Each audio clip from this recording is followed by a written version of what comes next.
Bonsoir mes frères et sœurs. Bonsoir. J'espère que Jésus-Christ est heureux dans vos vies, n'est-ce pas? Et qu'il ne s'ennuie pas. J'espère que Jésus-Christ est heureux dans ma vie et qu'il ne s'ennuie pas, sinon tout ce que je fais n'a pas de sens. N'est-ce pas? L'Éternel se sent aimé par nous après toutes les révélations qu'il nous a faites. Ce soir, l'alliance éternelle. Mardi soir, je parlerai des deux alliances, de l'ancienne alliance et de la nouvelle, parce qu'il y a beaucoup de confusion dans toutes les dénominations.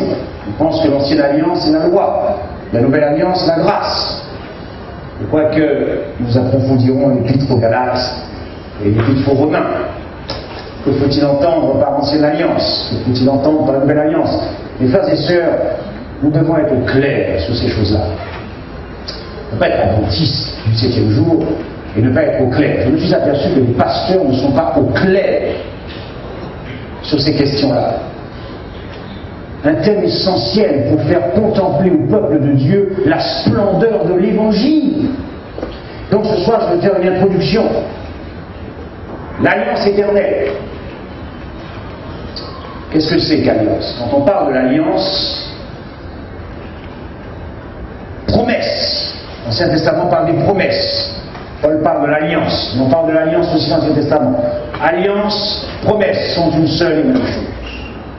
Alliance éternelle, promesse éternelle, c'est la même chose. Testament, l'Épître aux Hébreux, essentiel en tant qu'adventiste de connaître, puisque nous sommes les seuls à croire à un sacerdoce du Christ dans un lieu appelé très saint.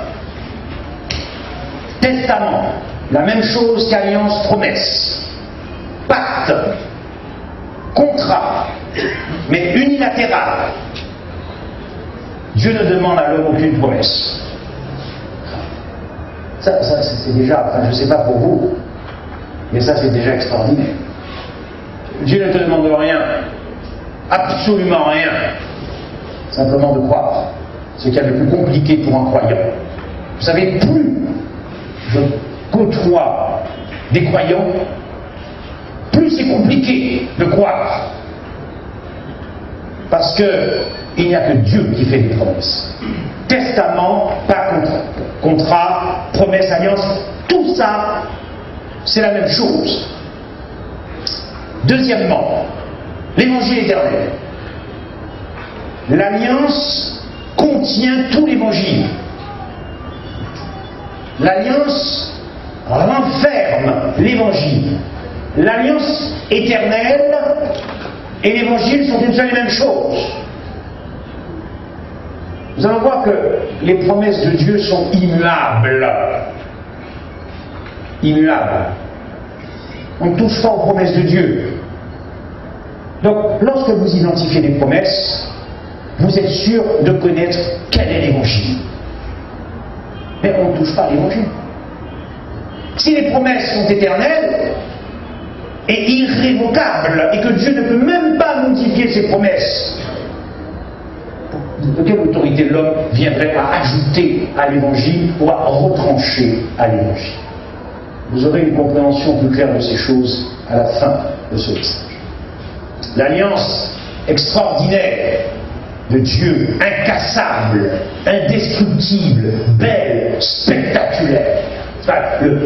Ce soir, vous allez voir le plan d'amour de Dieu qui, j'espère, va briser vos cœurs. On va encore parler de la croix du Christ.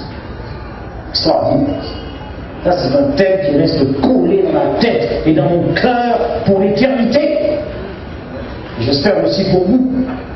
J'espère que ces 15 jours, la parole de Dieu pourra pénétrer vos cœurs et vous donne le désir, tout comme moi, d'approfondir les trésors cachés, connaître ce qu'il y a dans le cerveau de Dieu. C'est possible. Le Saint-Esprit nous révèle comme ça. Bien. Les premiers pas de l'homme vers Dieu ont eu un commencement de jour. pour chacun d'entre nous, principalement pour les croyants. Et par la prédication de la foi. Le premier pas vers Dieu, le point de départ, c'est la prédication de la foi qui brise nos cœurs. Mais attention, attention à quel évangile qui vous a été prêché. Parce que quand tu découvres l'évangile, l'alliance, Dieu veut te mettre à l'aise en tant que pécheur. Tu es sauvé. Voilà comment tu entres dans l'alliance. Sauvé. Ça, ce sont les premiers pas de l'homme vers Dieu. Commencement de jour. Mais est-ce que tu t'es posé cette question, qui est la suivante? Et les premiers pas de Dieu vers toi? Parce que Dieu t'aime, Dieu t'aime, Dieu t'aime, Dieu t'aime. Oui, mais réfléchissons, essayons que ça descende dans le cœur. Ça ne reste pas Dieu d'amour, Dieu d'amour, Dieu d'amour, Dieu d'amour. Hein? Alors, qu'est-ce que ça veut dire Dieu d'amour? Concrètement, quand une femme te dit je t'aime, il ne faut pas que ça soit parole, non. Dieu est, qu'est-ce que ça fait? Est-ce que tu t'es posé la question de savoir s'il y a eu un commencement de jour pour Dieu vers toi? Aussi bien l'humanité en tant que race humaine, mais vers toi, toi qui m'écoutes ce soir, est-ce que tu t'es posé la question depuis quand Dieu t'aime? Depuis quand? À ta naissance? À ton baptême? Depuis quand? Depuis toujours. Ça veut dire quoi ça? Que Dieu, Jérémie 31 verset 3, Dieu t'aime de l'amour. Mais depuis quand? Seigneur, tu m'aimes. Ce sont des questions que Dieu veut qu'on se pose. Dieu veut qu'on se pose des questions. Parce que les réponses sont dans la parole de Dieu. Dieu veut que nous soyons des êtres intelligents, parce qu'il nous a créés intelligents. Il veut qu'on se pose des questions, toujours des questions. Dieu t'aime de l'amour éternel. Tu n'as pas eu de commencement de jour. Est-ce que tu crois que Dieu a attendu que tu viennes à l'existence? Là, je suis en train de parler de l'alliance. Est-ce que tu crois que Dieu a attendu que tu viennes à l'existence pour t'aimer? Ah, c'est fort ça. Est-ce que tu crois que Dieu a attendu que tu viennes à l'existence pour t'aimer? Non, Dieu t'aime. Dieu t'aime. Il n'a pas besoin que tu viennes à l'existence pour t'aimer. La Bible nous dit que Dieu appelle les choses qui ne sont point comme si elles existaient, mais quand il n'est pas une chose. Donc Dieu ne peut pas aimer dans le vide. Donc, il t'aime de l'amour éternel et il t'aime en son Fils. Éphésiens 1,4, si tu peux mettre ça s'il te plaît. En lui, Dieu nous a élus, là c'est là qu'on rentre dans l'alliance. Hein. En lui, Dieu nous a élus avant la fondation du monde. Avant la fondation du monde, c'est quand? Pour Dieu. Depuis quand tu es en Christ, aussi bien l'humanité, car nous avons vu qu'il y a le second Adam. Il n'y est pas là encore, hein, mais c'est le mystère caché entre Dieu et le Fils. Les anges ne le savent pas, mais Dieu voit déjà l'humanité en son Fils. Il te voit toi, principalement les croyants, depuis toujours. Sagesse de Dieu, ça. Mais alors, pour que nous soyons saints et irrépréhensibles devant lui, il ne t'a jamais vu pécheur. Pourquoi? Parce que Christ n'a jamais péché. Or, tu es en Christ de toute éternité. C'est pas bon ça? C'est pas bon ça? Vous en parlez. C'est bon ça. Il ne t'a jamais vu pécheur tant qu'il te voit en Christ. Reste donc en Christ. Et il ne t'aura jamais vu pécheur. Alliance éternelle. Comment Dieu va concevoir un plan pour régler la question du péché, du pécheur, et faire éclater son âme? Éphésiens 3,9, et de mettre en lumière quelle est la dispensation du mystère caché de tout le temps en Dieu qui a créé toutes choses, selon le dessein et... Ça n'a pas de commencement. Mais écoute, si tu es en Christ depuis toujours, as-tu eu un commencement de jour en Jésus-Christ? Oui ou non? Non. Alors pourquoi tu dois avoir une fin? Ainsi tu n'as jamais vu le commencement en Jésus-Christ. Mes frères et sœurs, contemplez la puissance de l'évangile éternel, parce que l'évangile est éternel. Donc il n'y a pas de commencement pour l'évangile ni de fin. Tout est en Christ, toutes les promesses sont en Christ, tout est en Christ, tu es en Christ depuis toujours. C'est beau ça, de savoir que quand tu marches dans la rue, celui qui va faire le coq devant toi, toi tu dis je n'ai pas vu le commencement du jour parce que je suis en Jésus-Christ. L'idée d'être perdu n'est jamais montée dans le cœur de Dieu. Et tous les habitants de la terre adoreront ceux dont le nom n'a pas été écrit. Tu es en Christ avant la fondation du monde, et voici que ton nom est écrit dans le livre de vie ou de l'agneau, que j'appelle le livre de l'alliance éternelle. Mais si ton nom est écrit avant la fondation du monde, il est écrit depuis quand? Parce que Dieu a attendu que tu aies l'existence pour que ton nom soit inscrit. Il t'aime trop pour ça. Tu comprends pourquoi les œuvres et le légalisme sont une mauvaise compréhension du plan de rédemption. Parce que si ton nom est inscrit dans le livre de vie depuis toujours, et que tu es en Christ depuis toujours, avant même que tu viennes à l'existence, et que lorsque tu viens à l'existence, la première chose que Dieu veut que tu saches, c'est qu'il t'a sauvé. Pourquoi tu vas t'embêter dans les œuvres de la loi? La foi est belle, et la promesse n'est surtout pas.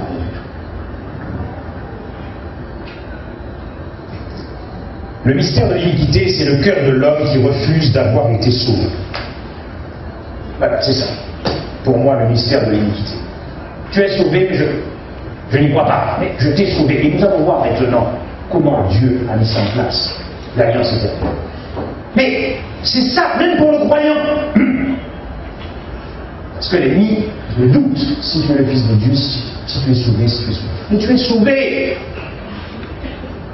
Seulement, plus tu as la conviction que tu es sauvé, plus tu vas vivre en personne sauvée par le Saint-Esprit.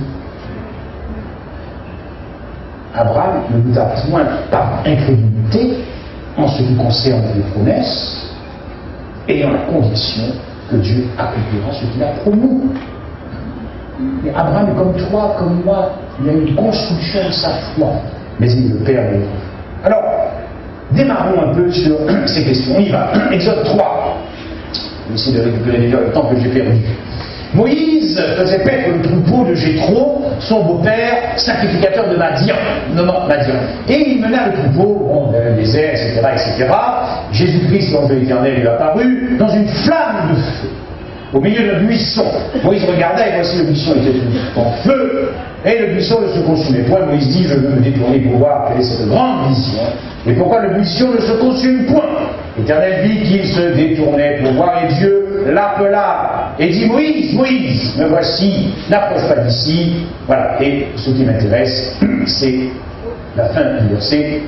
Je suis le Dieu de ton père, le Dieu... Allez-y. Oui, il ne faut pas que tu aies peur. C'est ton père. C'est ton père. Si tu es enfant de la promesse, c'est ton père. On est en train de parler de ton père, là. Abraham, c'est ton père. Isaac, c'est ton père. Là, nous ne sommes pas des chrétiens charnels. N'est-ce pas? Nous sommes nés de nouveau. Donc nous avons un nouveau père. Quelle est ta mère? Si tu es né de nouveau. Vous ne trouvez pas la réponse, je dois le faire juste avant de partir en France. Dieu d'Abraham, Dieu d'Isaac et Dieu d'Abraham. Alors, Moïse rencontre Christ pour la première fois. Il ne sait pas grand-chose de Christ, sauf ce qu'il a pu apprendre. D'ailleurs, l'esprit de prophétie nous révèle qu'il avait pris conscience qu'il avait été suscité pour délivrer le peuple. Mais ça n'allait pas trop loin. Mais Moïse dit, mais le Dieu d'Abraham est mort il y a peut-être 600 ans, 700 ans. Isaac, tout ça c'est mort. Ce Dieu-là qui apparaît, mais c'est le Dieu des morts. Non. Pourquoi Dieu se présente-t-il ainsi à Abraham? Parce qu'il va, Moïse, il va renouveler à Moïse et à Israël l'alliance éternelle qu'il a conclue avec Abraham, Isaac et Jacob. Dieu est le Dieu de l'alliance. C'est pour ça qu'il se présente ainsi à Moïse. Il est le Dieu des promesses, et des promesses éternelles. Et Dieu n'est pas un homme, Dieu tient ses promesses. D'ailleurs, si tu existes, c'est que tu as été sauvé, c'est qu'il a déjà tenu ses promesses. À toi de les saisir et de ne pas passer à côté à cause de l'incrédulité. Donc, il veut faire comprendre à Moïse qu'il est le Dieu qui fera revenir les morts à la vie. Ce que Abraham avait compris. Regardez ça. Romains 4, verset 17. Ah pardon. Dieu dit encore à Moïse. Il insiste. Tu parleras ainsi aux enfants d'Israël. L'Éternel, le Dieu de vos pères, d'Abraham, d'Isaac et de Jacob. Il insiste. Donc, Christ est déjà en train de prêcher l'évangile éternel à Moïse. On parle que quand on est Moïse, le Sinaï, c'est la justification par la loi. Oublie ça. C'est l'évangile de Jésus-Christ, la justification par la foi, qui est déjà prêchée à Moïse. C'est ça. Bien. Donc, regardez Abraham, je l'avais compris. Suivez Romains 4, verset 17. Que t'es établi père, il parle à Abraham. Le grand nombre, c'est Paul qui fait allusion à Abraham, le grand nombre de nations, il est notre père, Abraham, devant celui auquel il a cru, Dieu qui donne quoi? La foi d'Abraham a triomphé lors du sacrifice d'Isaac. Pourquoi? Hébreux 11. C'est par la foi qu'Abraham offrit Isaac lorsqu'il fut mis à l'épreuve et qu'il offrit son fils unique. Lui qui avait reçu les promesses pensait que Dieu est puissant, même pour... Allez-y, faites trembler les démons. Oh, ils n'ont aucun pouvoir sur nous, car nous ressortirons de la tombe. Amen. Hein? Amen. Amen. Et oui. Satan a voulu t'amener dans la tombe, mais Christ a ressorti de la tombe. Mais la vie de Jésus-Christ. Aussi le recouvra-t-il par une sorte de... La résurrection a été prêchée à Abraham, puissance de l'évangile. Et c'est ce que Moïse est en train de comprendre. Moïse, mais se dit, mais qui viendra vaincre la mort, la tombe et le tombeau, pour que le Dieu d'Abraham ait le droit de ressusciter Abraham, Isaac et Jacob, autant marqué de la résurrection, n'est-ce pas? Ici, on oublie la question de l'immortalité de l'âme, ça n'existe pas. Donc, autant marqué de la résurrection, Dieu fera revenir à la vie Abraham, Isaac et sa postérité. Donc, Christ est en train de prêcher à Moïse son incarnation. Moïse était quelqu'un d'intelligent. Le buisson ardent, c'est l'image que Dieu veut faire comprendre de son incarnation. Comment un feu dévorant, comment la divinité peut-elle s'incarner dans l'humanité sans consumer l'humanité, et en plus une humanité pécheresse. C'est ça le buisson. Comme l'a dit Marc hier, je le répète, lorsque Dieu a formé Adam, le premier, Christ était en train de former son propre corps. Parce qu'en Christ sont toutes les promesses. Romains 9, verset 5. Et les patriarches, c'est-à-dire qui? Abraham, Isaac, Jacob. Et de qui est issu selon la chair? De qui est issu selon la chair? N'est-il pas écrit dans les Écritures quelque part que Jésus est venu sauver la race des enfants d'Abraham en chair? Vous voyez comment déjà Jésus est en train de prêcher à Moïse l'évangile éternel et renouveler cette alliance éternelle qu'il avait conclue avec Abraham, Isaac et Jacob. Extraordinaire. Alors voyons un peu ces promesses dans le détail. Genèse 12, lorsque l'Éternel se présente à Abraham.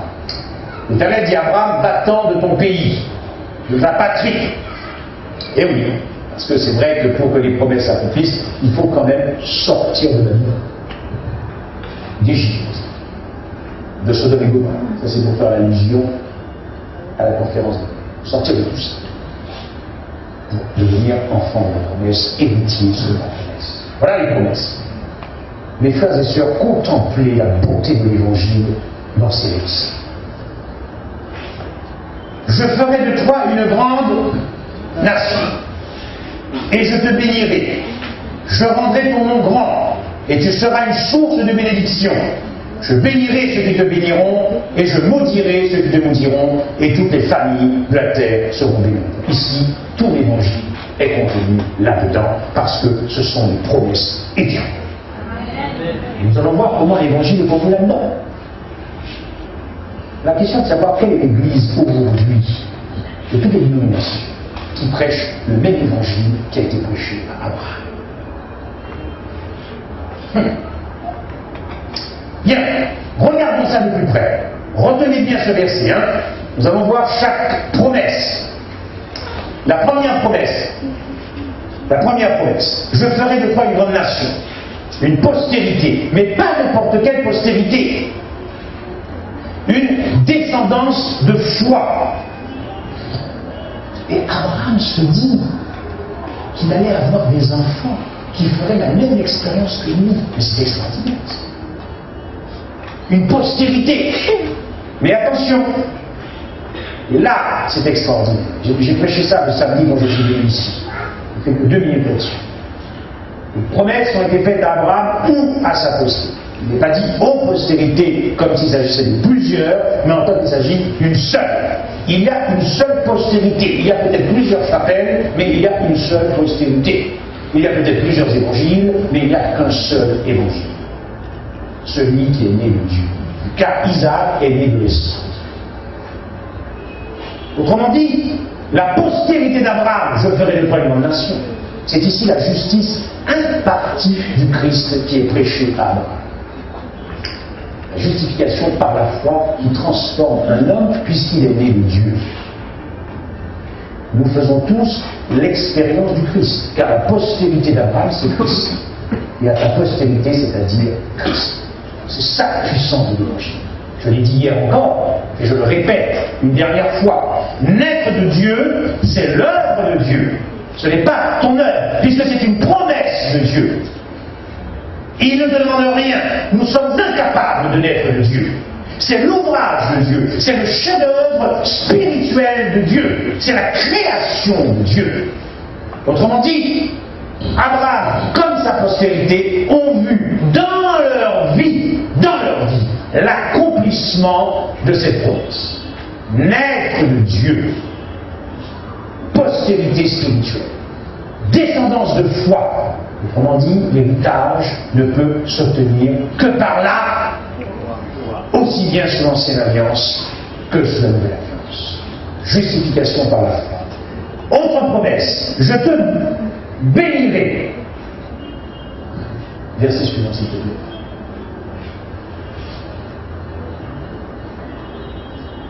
Merci. Je te bénirai. Qu'est-ce que ça veut dire? Je te bénirai. Toutes les bénédictions et les promesses viennent de la croix du Christ. Le pardon des péchés.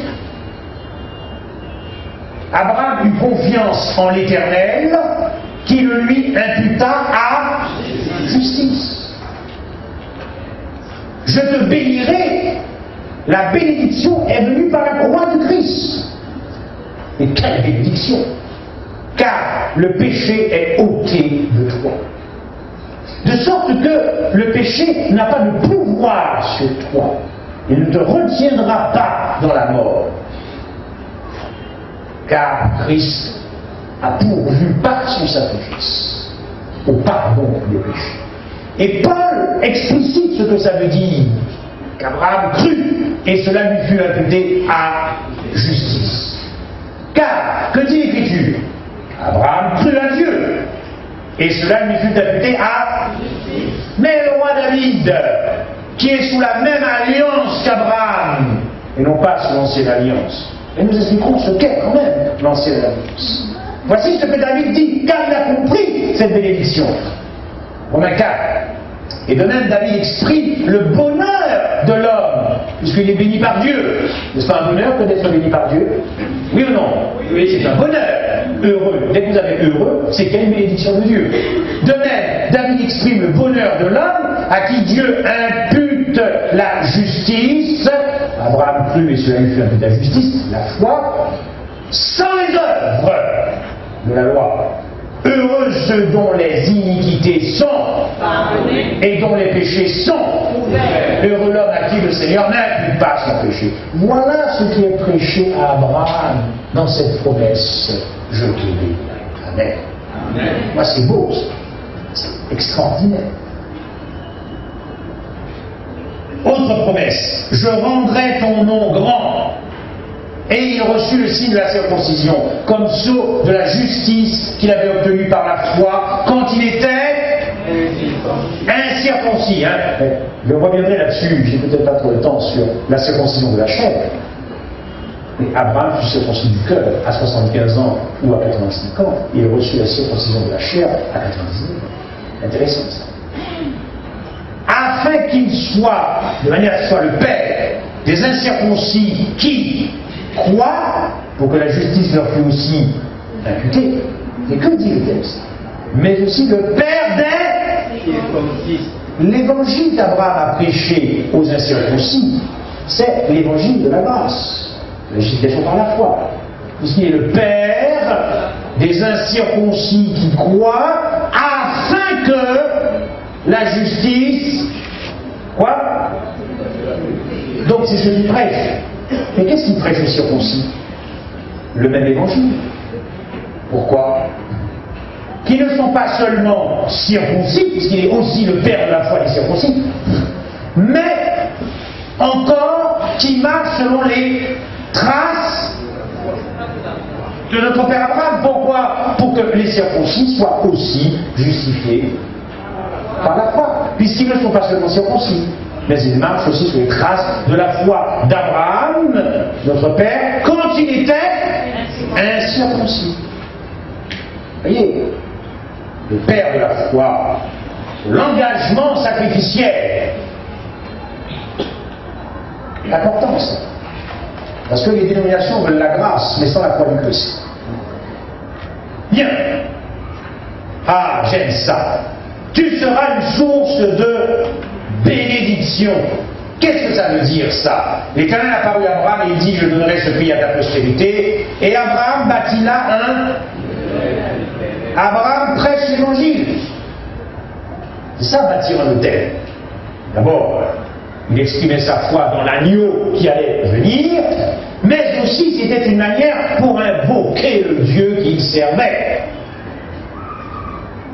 Il était né crucifié. Naître de Dieu, c'est naître crucifié. Sinon, tu n'es pas enfant de la promesse. Mais si tu n'es pas enfant de la promesse, tu es enfant de l'esclave. Et l'enfant de l'esclave, il est esclave de la chair. Il était apparu, il se transporta de là, il alla ailleurs, à l'Orient. Et qu'est-ce qu'il fit à l'Orient? Eh bien, il bâtit encore il invoqua le nom de... Rapidement, là, je vais vous lire un texte, bien sûr. Quand Paul a compris tout ça, voilà ce que Paul dit. Qu'est-ce que ça veut dire? Invoquer le nom de l'Éternel dans Romains 10, à partir du verset 14. Donc, je n'ai pas le texte, mais c'est pas grave. Je l'ai pas, c'est pas grave. Je vais le lire. Je vais juste le lire. Romains 10, verset 14. Comment donc invoqueront-ils celui en qui ils n'ont pas cru? Il invoquait le nom de l'Éternel car il avait appris à connaître qui? Christ. La vie éternelle, c'est du cœur. Invoquer le nom, c'est pas juste dire je crois à la fin de Jésus-Christ, c'est parce que les démons font la même chose. Les démons font la même chose. C'est plus profond que ça. La foi, c'est beaucoup plus profond que ça. Il invoquait le nom de l'Éternel. Il savait de quoi il parlait. C'est ce que ça veut dire. Il pouvait raconter, témoigner, confesser ce que Christ avait fait de sa vie. Ça, c'est ça. La foi, dans Corinthiens 2,5, est fondée sur la puissance de Dieu. Mais la puissance de Dieu, c'est de faire naître de lui-même, de Dieu.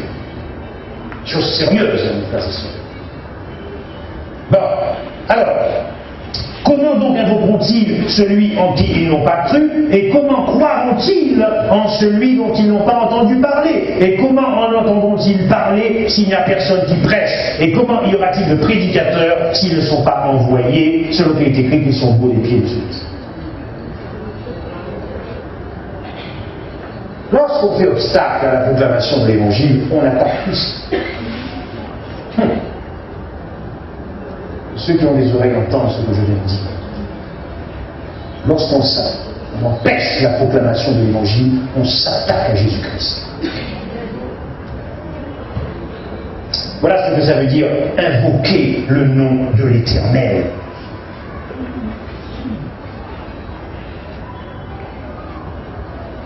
Il était une source de bénédiction. Genèse 13, verset 8. 18, pardon. Genèse 13, verset 18. Abraham levant pour ses tentes, et il vint habiter parmi les chênes de Mamré, qui sont près d'Hébron. Et il bâtit là un hôtel. N'ayez pas honte de proclamer l'Évangile, même au nom de la liberté religieuse. N'ayez pas honte de vos convictions religieuses. Je bénirai ceux qui te béniront. Galates 3, verset 9. Galates 3, verset 9. Autre promesse, de sorte que ceux qui croient sont avec Abraham le ouais. Voyez tout ce que Dieu est en train de faire comme promesse à Abraham. Ça s'appelle l'Évangile. La justification par la foi. Écoutez bien ceci, c'est extraordinaire ce que j'ai dit. On va quand même passer d'abord par Apocalypse, pour que ça soit plus clair. Voici, je viens comme un voleur. Heureux celui qui veille et qui garde ses vêtements, afin qu'il ne marche pas. Tu écoutes bien, hein? Non, parce que la nuit, nous discutons. Et comme ça, le Saint-Esprit nous fait la grâce de nous donner, n'est-ce pas, quelques échanges. Si vous voulez venir nous joindre à nous dans notre réflexion. Bon. Afin qu'il ne marche pas nu. La nudité, ici, est en rapport avec le péché. Adam s'est trouvé nu une fois qu'il avait péché. Et il a cherché à se couvrir tout seul. Justification par les œuvres, l'ancienne alliance. Mais Jésus vient, et c'est lui qui fait l'œuvre de te couvrir. Nouvelle alliance, alliance éternelle, justification par la foi.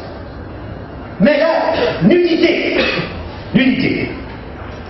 Autrement dit, je bénirai ceux qui te béniront, ce sont ceux qui, tout comme Abraham, acceptent d'entrer dans l'alliance. C'est-à-dire qu'ils acceptent cette idée folle qu'ils ont été sauvés. C'est pas beau ça? C'est compliqué, je sais que c'est compliqué.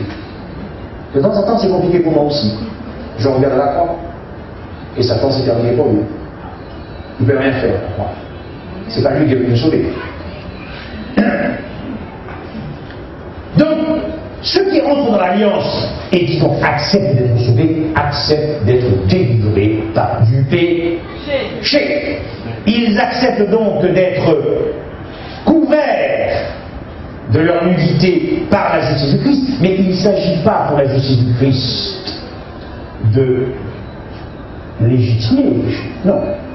Couvrir dans le sens que je viens te délivrer de tes péchés, car toute justice, et y compris celle des hommes, a pour essence de faire cesser l'injustice.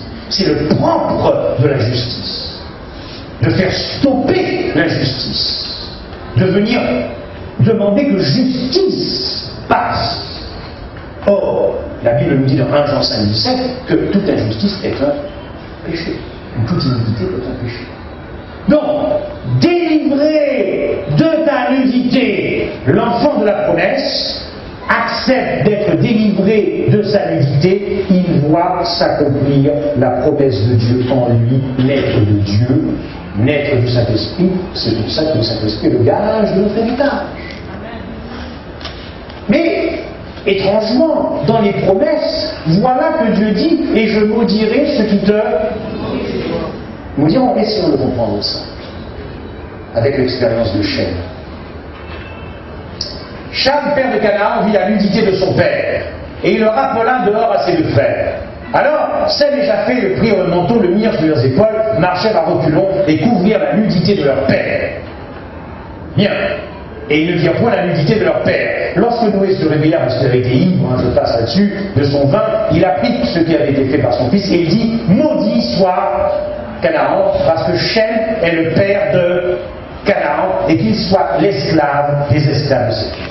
Ici, la postérité de la femme et la postérité de l'alliance éternelle désiraient être délivrées de sa nudité. Mais la postérité du serpent, ce n'est pas être délivré de sa nudité, mais c'est l'exposer. C'est-à-dire refuser quelque chose d'incroyable, d'avoir été sauvé. Quand tu refuses d'avoir été sauvé, tu refuses d'être délivré du péché. Je vais répéter ça pour ceux, les chrétiens qui marchent sur la chair.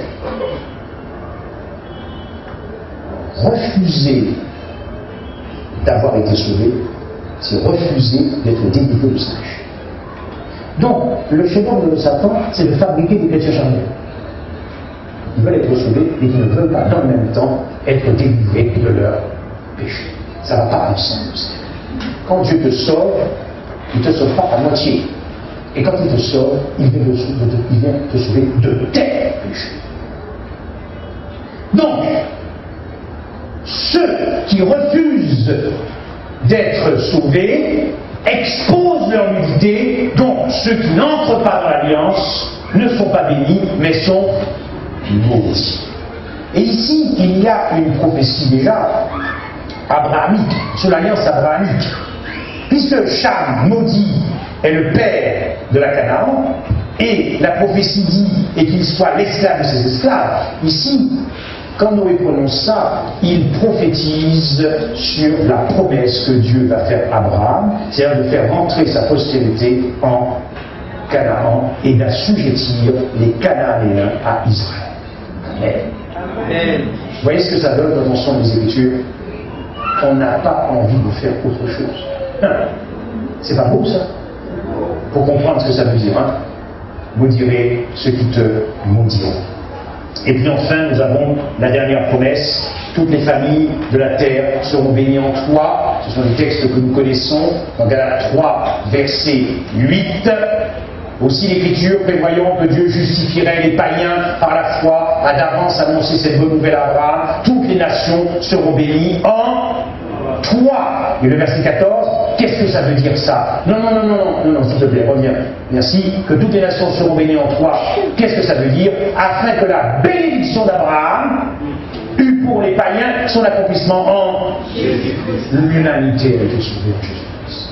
Chaque famille, chaque race, chaque tribu. Nous avons déjà vu ça. Voilà. Ça, c'est l'évangile qui est prêché. Pas beau, ça? C'est beau, ça. Promesse. Dieu ne demande à Abraham aucune promesse. Et Abraham ne fait aucune promesse à Dieu. Maintenant, c'est sorti de la parole, de la bouche de Jésus-Christ, ces promesses. Quand la parole sort et qu'elle sortit, elle trouvera irrémédiablement son accomplissement. Car c'est avec la même parole que Dieu a créé l'univers. Mais Dieu t'aime tellement qu'il va faire quelque chose de fou, d'incroyable. Et c'est ça que j'aime. Dieu n'est pas un homme. Dès que la parole sort de la bouche de Dieu, elle trouvera son accomplissement. Oui ou non? Oui. Elle est en elle-même la preuve, la garantie absolue. Mais Dieu connaît l'incrédulité de notre cœur. Il va faire quelque chose de fou. Il va se répéter. Il va répéter la parole une deuxième fois. C'est comme s'il avait dit que la lumière soit et la lumière fut, et ça ne vient pas. Il l'a répété une deuxième fois. Incroyable, n'est-ce pas? Incroyable. Et bien c'est ce qu'il va faire, Abraham. Genèse 13. L'Éternel dit à Abraham, après que Lot se fut séparé de lui, lève les yeux, regarde vers l'Orient. Lisez, lisez. Je rendrai ta postérité comme la poussière de la terre. Il va réitérer la promesse d'une postérité et la promesse d'une terre, la Canaan, n'est-ce pas? Oh, mais Dieu est en train de se répéter. Encore que la foi d'Abraham avait été testée parce qu'il y avait une famine en Égypte. Genèse 12. Mais Abraham n'est pas reparti en Mésopotamie. Il est resté à côté, car il faisait confiance aux promesses de Dieu. Il aurait pu dire, je ne comprends pas, j'ai tout quitté, j'ai absolument tout quitté, n'est-ce pas? Je suis allé directement à la Canaan, je ne sais pas où je vais, je quitte tout pour l'Éternel et il y a une famille. C'est bon, pas sérieux, il faut pas. Non, Abraham crut, il reste. Et puis voilà qu'avec Lot, ça commence un peu à se chiffonner. Mais Abraham aimé de Dieu, choisit. Prendre la meilleure part. C'est ça, augmenter la joie de l'autre. Si nous pouvions appliquer cette règle-là dans l'Église, je pense que l'Église pourrait commencer à ressembler à Christ. Bien. Donc il va répéter, mais Dieu est fou. Parce que il va faire quelque chose d'incroyable. Sa parole est déjà sortie une première fois en Genèse 12. Il va répéter sa parole une deuxième fois. C'est pas extraordinaire ça? Comment Dieu va se mettre au niveau de l'homme, penser comme l'homme, comprendre l'homme, et Dieu va comprendre que lorsqu'il parle, l'homme a besoin encore que Dieu se répète à cause de l'incrédulité de notre cœur. Ils ne sont pas entrés dans le repos à cause de leur incrédulité.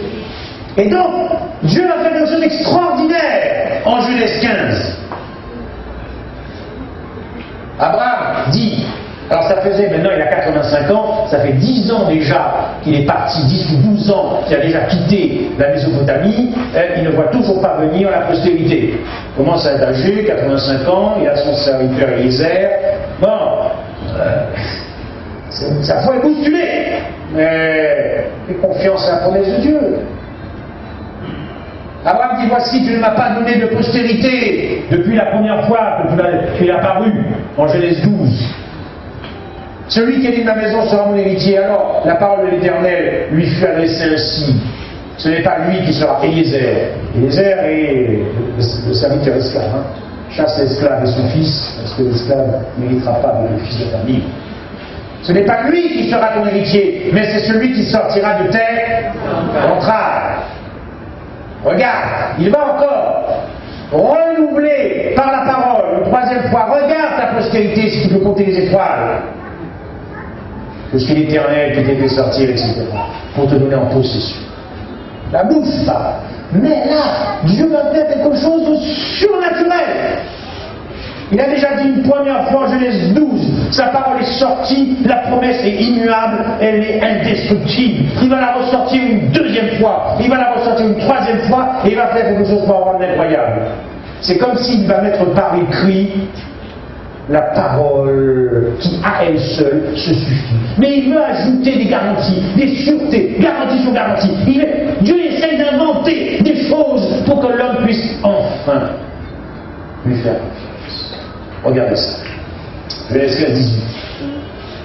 Et ce jour-là, l'Éternel fit alliance. Et c'est là où la première fois que le mot alliance, en tout cas dans les rapports entre Abraham, l'alliance avait déjà été faite en Éden, on s'en a dit avec Noé, mais ici, de manière très explicite, c'est la première fois dans les rapports entre Abraham et Christ que le mot alliance apparaît.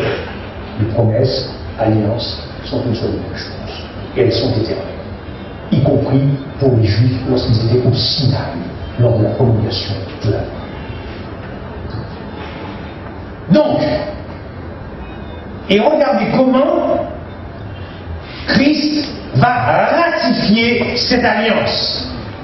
C'était une procédure juridique qui était utilisée à l'époque. Verset suivant. Abraham répondit, Seigneur éternel, la forme les 13 que je posséderai. Et il a dit, prends une génisse de 3 ans, une chèvre de 3 ans, un bélier de 3 ans, une tourterelle et une colombe. Abraham prit tous ces animaux, les coupa par le milieu et mit chaque morceau l'un vis-à-vis de l'autre. Voilà. Ça, c'était comme si Dieu avait pris un contrat et il avait réécrit toutes les promesses que nous avons vues en Genèse 12. Je te bénirai. Je ferai de ton nom un grand nom. Tu seras une source de bénédiction. Je bénirai ceux qui te béniront. Je maudirai ceux qui te maudiront. Et toutes les nations seront bénies en ta postérité. Vous avez compris ça? Toutes ces promesses que nous avons vues, il va les mettre par écrit. Par écrit.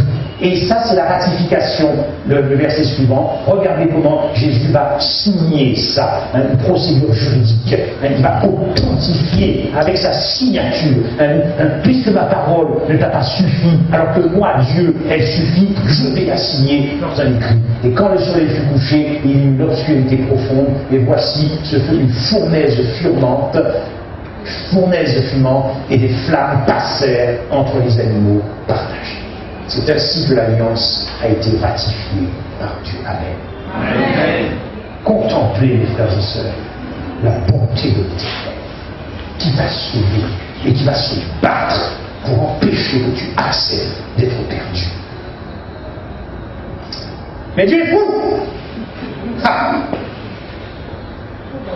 Dieu est fou! N'est-ce pas?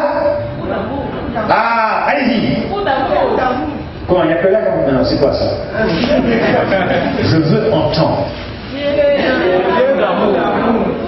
Fou d'amour. N'est-ce pas? Eh bien, il est vraiment fou, notre Seigneur Jésus-Christ.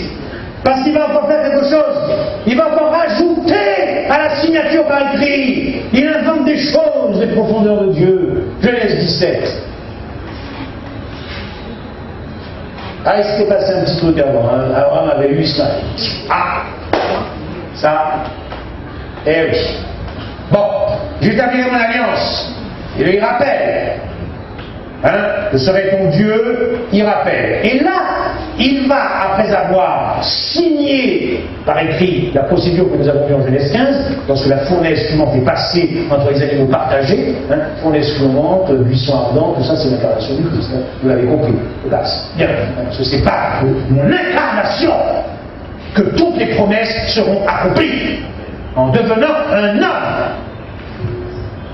Mystère caché. Dieu homme. Bien. Mais nous sommes tellement intelligents qu'on a déjà compris ça. C'est pas ce qu'on étudie dans les Écritures. Bon. Et regardez comment il va, cette fois-ci, sceller l'alliance. Je ratifie, je signe en Genèse 15, et je rajoute encore quelque chose. Le sceau de Cananière, en changeant le nom d'Abraham, verset suivant, qui est devenu Abraham, à chaque fois que les gens appelaient Abraham. Est-ce que vous vous êtes imaginé qu'on change votre nom à 90 ans? Quelque chose comme ça. Ça fait drôle. Oui ou non? Ça? Oui ou non? Oui. Si Abraham était dans une jouissance déjà céleste. Parce qu'à chaque fois qu'on l'appelait Abraham, boum, il se rappelait que les promesses de Dieu s'étaient déjà accomplies en lui. C'est pas bon ça? C'est le scellement de l'alliance. Ça rappelle quelque chose, le sceau de Dieu sur le front des 144 000 dernières postérités d'Abraham, l'alliance éternelle et la dernière génération. Nous y rentrons maintenant. C'est ça. À chaque fois qu'Abraham, d'ailleurs, ça devait le choquer à chaque fois, puisque pendant 90 ans c'est Abraham, et maintenant c'est Abraham. Donc à chaque fois, Dieu lui rappelle le serment de la promesse pour que ça ne sorte pas de son cœur. C'est pas beau ça? Et puis nous avons la circoncision de la chair, qui a été déformée par les Juifs, qui en ont fait une condition pour être sauvés. Or, c'était pour leur rappeler, ne t'avise jamais d'accomplir les promesses de Dieu comme Abraham. Ça donne Ismaël, l'ancienne alliance. Celui qui fait des promesses à Dieu, celui qui veut se sauver par Dieu. C'était ça la symbolique de la circoncision. Parce que la véritable circoncision est celle du cœur. Nous l'avons vu. Abraham reçut aussi la circoncision comme sceau de la justice qu'il avait obtenue par la foi, quand il était encore incirconcis. Donc il était déjà circoncis du cœur bien avant la circoncision, celle visible dans la chair. N'est-ce pas? Bon. Donc, c'est scellé. Mais alors, Abraham a fait encore quelque chose de plus fort, de Dieu, pardon. Donc nous avons vu la parole, qui devient écrite, qui est ratifiée, qui est scellée. Circoncision, la chair, qui sera le signe du sceau de l'alliance, mais qui n'est pas autre chose aussi que le sceau de la justification par la foi, en Romains 4, 11, verset 12. Reçu le signe de la circoncision comme sceau de la justice qu'il avait obtenue par la foi. C'est la même chose. Bien. Et bien là, l'apothéose en Genèse 22. La parole, ratifiée par écrit, scellée, et Dieu va faire quelque chose en plus. Il va ajouter quelque chose à tout ça, il va jurer. Amen. C'est ce qu'on appelle le serment de Dieu en Genèse 22. Et il dit, je le jure par moi-même, parole de l'Éternel, parce que tu as fait cela et que tu n'as pas refusé ton fils, ton nuit, je te bénirai. Il reprend. Alors nous allons détailler un petit peu là. Nous avons déjà vu, je le bénirai, je multiplierai ta postérité comme les étoiles du ciel. Il répète, n'est-ce pas? Mais là, c'est le serment. Et toutes les nations de la terre seront bénies en ta postérité. Ça ressemble avec Genèse 12 de l'origine, n'est-ce pas? Mais là, vous avez vu le processus de sûreté, de garantie que Dieu donne à l'homme à chaque fois. Il rajoute, il se rajoute. Et maintenant, ça nous fait du but. Et Dieu jure. Est-ce que Dieu avait besoin de jurer? Est-ce que Dieu avait besoin d'écrire, de signer, de sceller? Non, il le fait parce qu'il t'aime. Et ça, il faut que je le comprenne. Qu'il t'aime. Et quand il nous aime parce que nous sommes méchants. Mais il veut nous transformer. Donc, nous allons nous arrêter, avant de changer de verset, pour revenir rapidement sur je te bénirai, la postérité, et la possédera la porte de tes ennemis, et je les jure.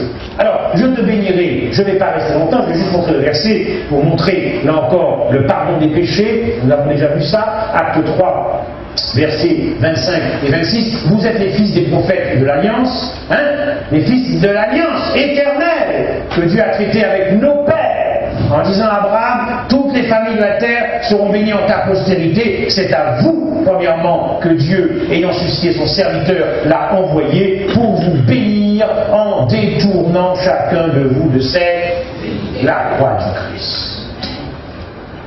La croix du Christ. Lorsque Dieu jure, dans son serment, je le jure, il est en train de dire, ne t'inquiète pas, je vais ôter tes péchés. Amen. Je vais ôter tes péchés. C'est ça, je te bénirai. Ta postérité, rapidement, nous l'avons déjà vu, acte 3, verset suivant s'il te plaît. Je ne reviens pas sur ce verset, sur cette postérité qui est uniquement la postérité spirituelle, la descendance de foi, et non pas la descendance charnelle. Alors, la signification du serment, qu'est-ce que ça veut dire? Quand Jésus-Christ jure, ça veut dire qu'il engage sa propre vie, qu'il engage sa propre existence.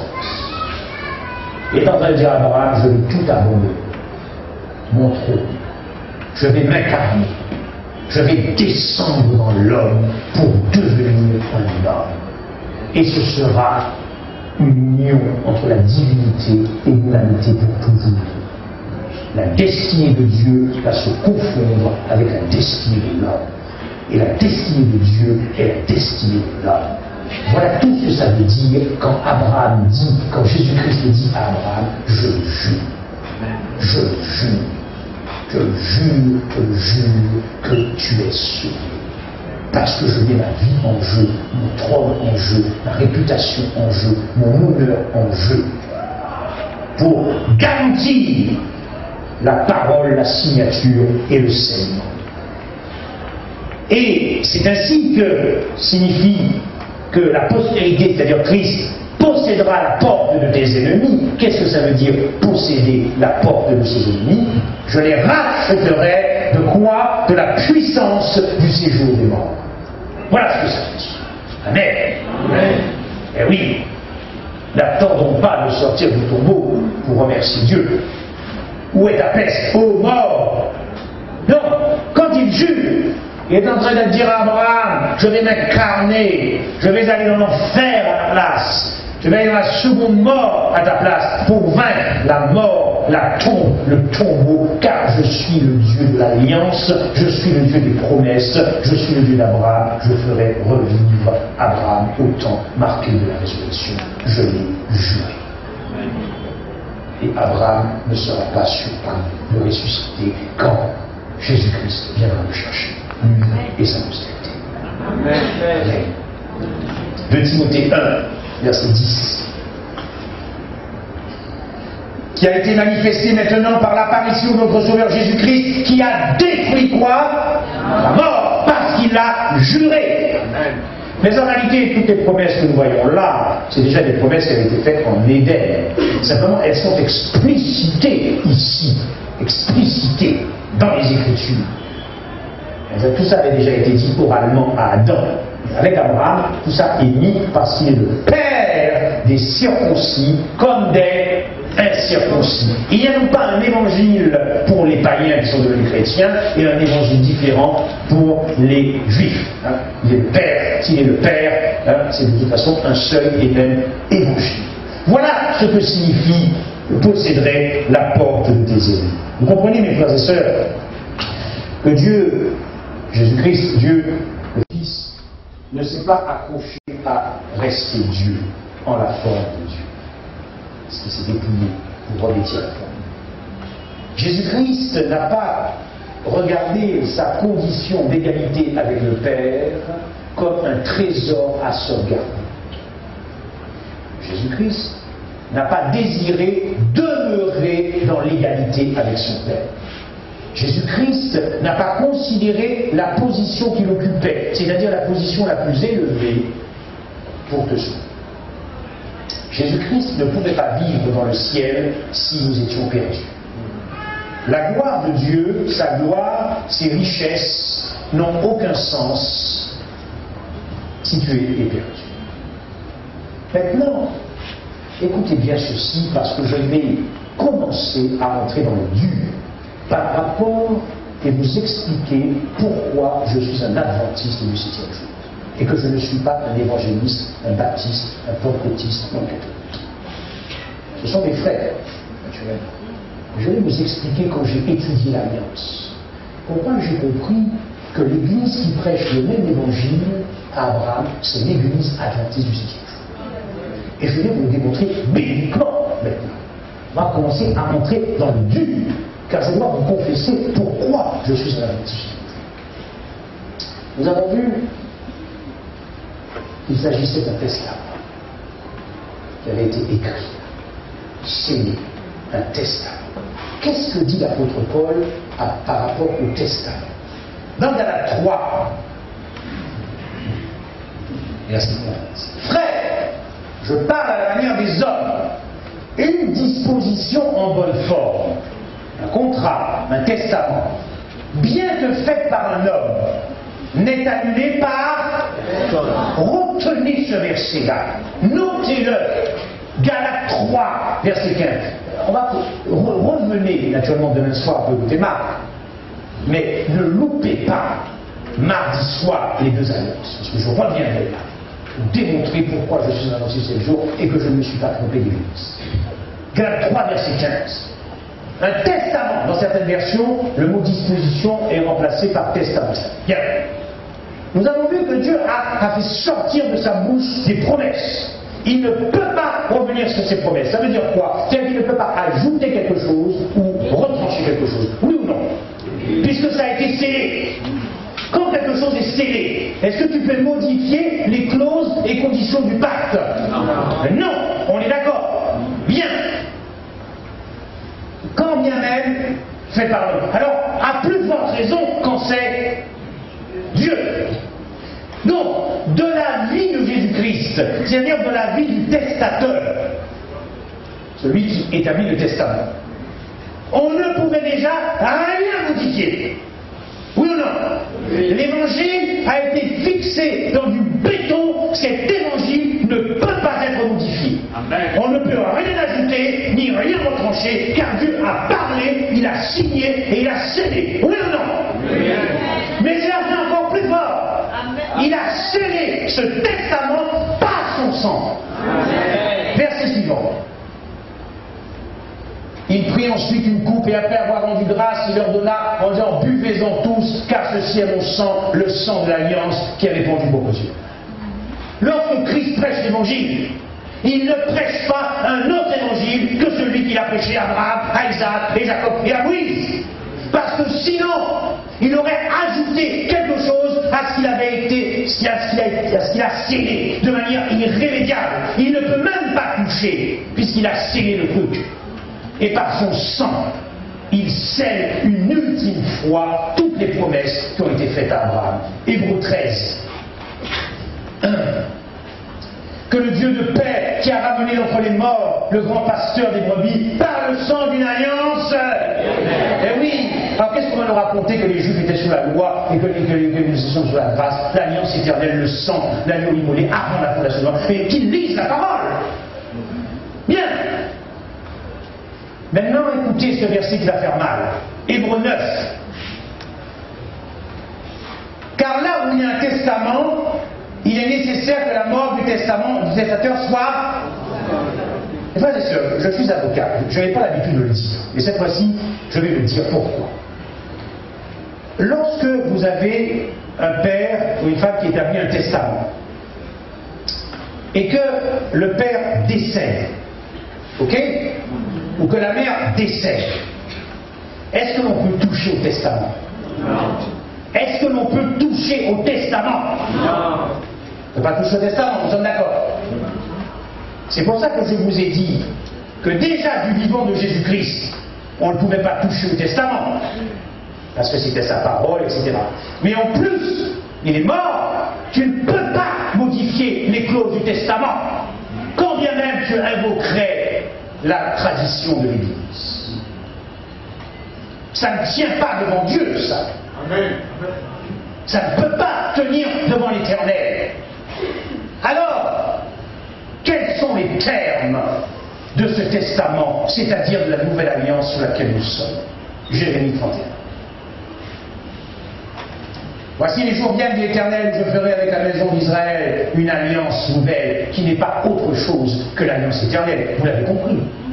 Parce que si l'alliance nouvelle est autre chose que l'alliance qui avait été conclue avec Abraham, Isaac et Jacob, nous avons un sérieux problème avec Dieu. Parce que ça voudrait dire que Dieu aurait conclu une alliance différente. Or, puisqu'il a scellé l'alliance avec Abraham, puisqu'il l'a ratifié, et en plus par son sang, il ne peut plus rien ajouter aux promesses.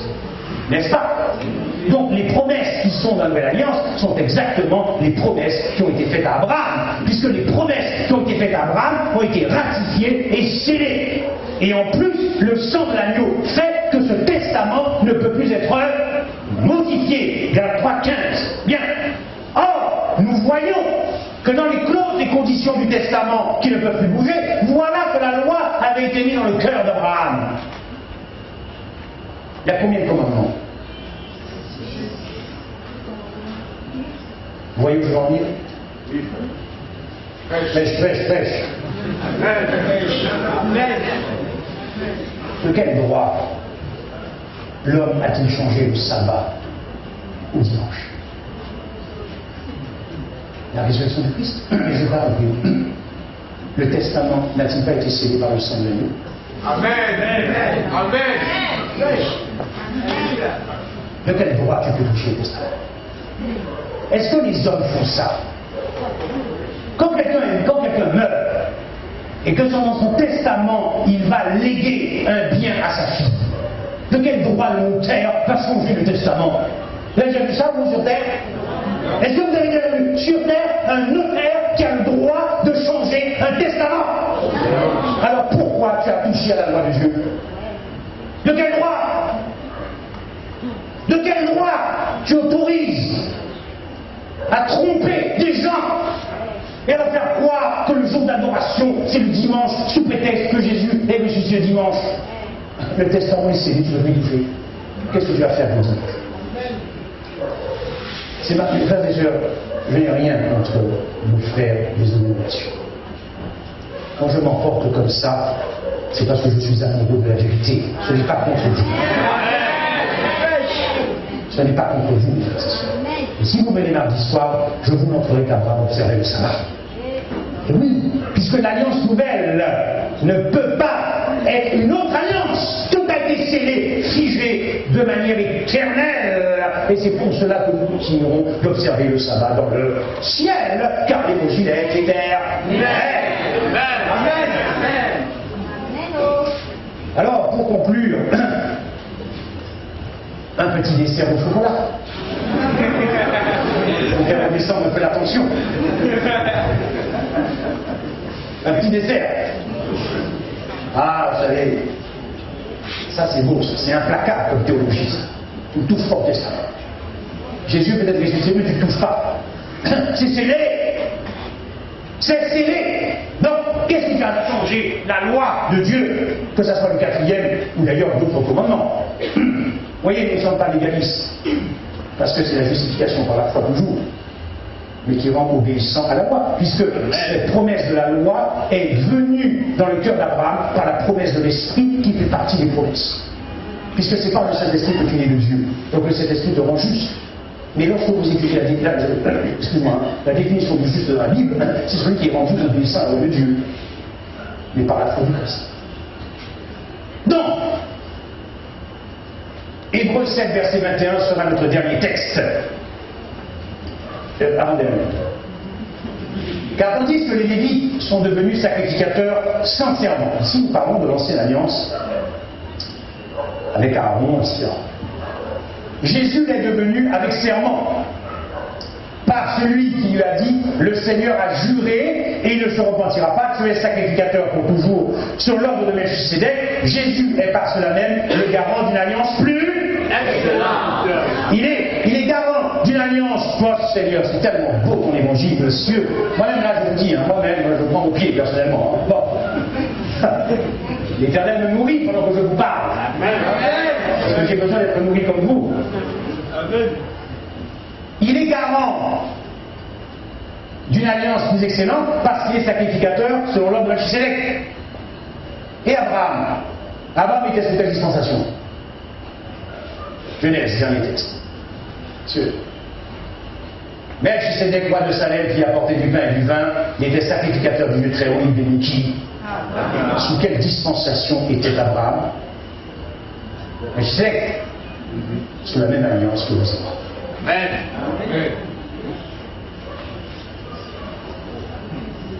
Et force. La nouvelle alliance est l'alliance. Pour conclure, revenez mardi soir. Vous savez, ça fait des mois que j'étudie ça, et ça fait des mois que je vais commencer et continuer à étudier ça pour approfondir les trésors de ce que vous avez pu découvrir ici par le sens. Tout ça ne vient pas de moi. J'étudie, j'ai des ouvrages, et le Saint-Esprit me donne de temps en temps quelques idées. Je me suis vu demander plus, mais bon, je fais avec ce qu'il me donne. Cette alliance est extraordinaire. Je vais vous raconter, quand j'étais dans le monde, un film que j'avais vu et qui m'est revenu à l'esprit. C'est naturellement une fiction. C'était un robot qui avait été acheté par une famille américaine. Un robot qui était extraordinairement sophistiqué. Il faisait tout. Mais absolument tout ce que peut faire un homme. Et puis, cette famille américaine s'est aperçue, c'était un homme de 40-45 ans, s'est aperçue qu'il y avait un dysfonctionnement dans le robot. Il était trop intelligent. Ce robot avait l'intelligence d'un homme. Et voici que ce robot lui-même réalise qu'il a des sentiments pour un homme. Il commençait à aimer son maître, en quelque sorte. Et le problème, c'est qu'il voyait son maître vieillir. Et puis mourir. Il voyait la femme de son maître vieillir et mourir. Il y avait eu un attachement, ce robot était devenu comme un fils adoptif. Et cette famille avait une fille. Et donc il voit la fille grandir, et il tombe amoureux.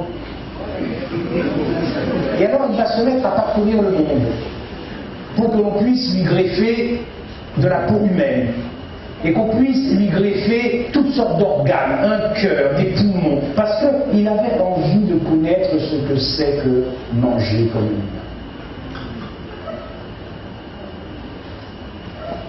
Il avait envie d'éprouver la faim. Il avait envie d'éprouver la soif, d'éprouver l'angoisse. Il voulait tellement être humain. Il voulait tellement être un homme. Et alors, par amour pour cette fille, parce qu'il voulait se marier avec, donc il s'était même fait greffer, en contrariant à la prédication de mon frère hier, ne souriez pas, c'est sérieux ce que je disais. Il s'était donc fait greffer aussi un appareil génital. Enfin, un sexe quand même. Et puis, il avait envie de savoir ce que c'est que pleurer.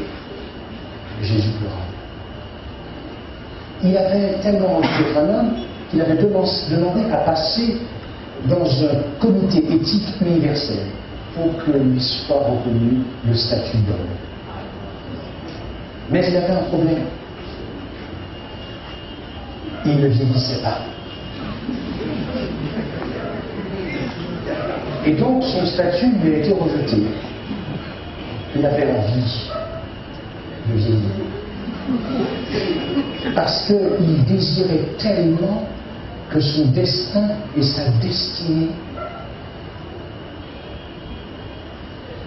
soient la destinée de l'homme.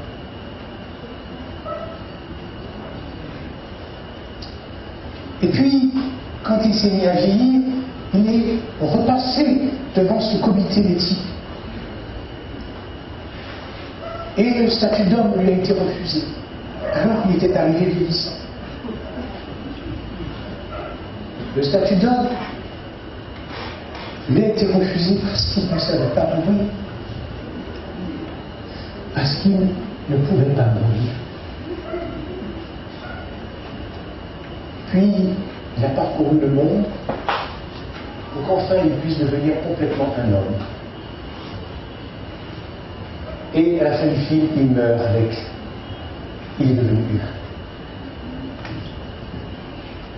Et frères et sœurs, Jésus-Christ t'aime tellement qu'il a voulu devenir un homme. Il a voulu mourir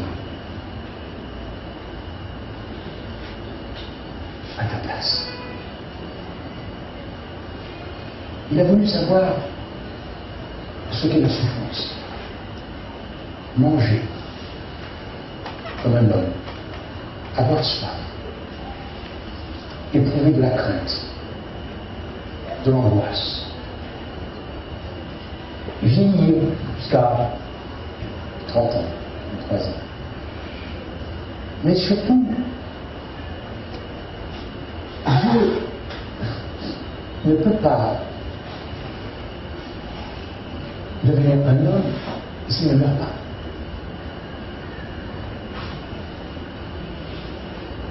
Dieu ne peut pas être un homme s'il ne meurt pas.